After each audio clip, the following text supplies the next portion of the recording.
Story Corner, presented by Jennifer. Who murdered Phyllis? Guy.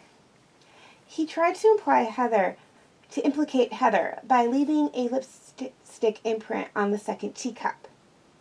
But he marked the side to the left of the handle, the side a right-handed tea drinker would sip from.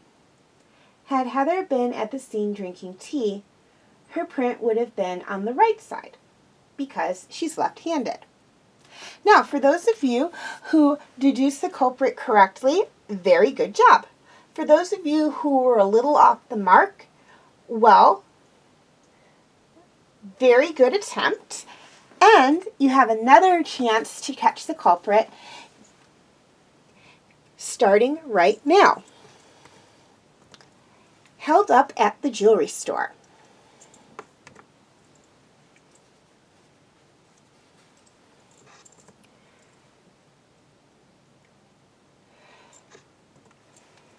Sheriff Chucky Jones was in a bad mood. He was hungry. His wife had him on a diet.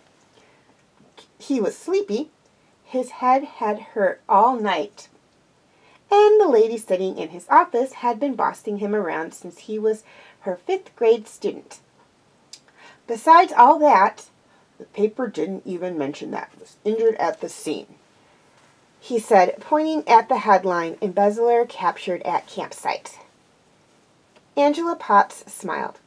"You smacked your head while running away from the scene." "I was going for reinforcements. The suspect had a gun." "It was a water pistol." "How was I supposed to know that?" Angela sighed. "You're just mad because I figured out where he was hiding." The sheriff, still sulking, muttered, "How do you do that?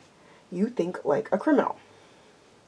"No, I just watch for inconsistencies." "Why can't I do that?" "You can," she added in her school teacher voice. "You just have to listen for things that don't add up." The sheriff's phone rang, which made his head start hurting again. He pointed at the phone and said, "Make yourself useful." Angela picked up. "Sheriff's office." She listened for a moment and said, "It's Fred Pewart," and pressed the speaker button. "I'm at Frower's Jewelers," Deputy Pewart said. "An armed robbery. Suspect got away with 3 of their most expensive necklaces. Only one person was manning the store at the time." "Orville Fowler?" "Orville Fowler?" Angela asked. "His son, Danny. Orville's sick." "Description of the suspect," the sheriff asked gruffly. "White male, 40-ish, dark hair, blue shirt and jacket, tan pants, belt had a gold J on the buckle." "Any other witnesses?" "Just one lady on the street who saw Danny Fowler walking back to the store from his car afterwards." "His car?" "Danny said he ran out to give chase, got in his car, then realized the suspect was gone. Getaway car was a black Ford Escort." "Anything else?" Chucky asked. Danny says the thief was also wearing running shoes and red suspenders. Angela asked, "How did he see suspenders under a jacket?" Says the guy pulled back the coat to draw his gun before he took off in his getaway vehicle. The sheriff and Angela exchanged a look. Into the speaker, he said, "I don't think there was a getaway vehicle, Fred. Or a robber. I think the stolen jewels are in Danny's car." "You sure, Sheriff? Ask him if you can search it." Pewitt lowered his voice. "Don't I need a search warrant for that?" Sheriff Jones glanced at Angela.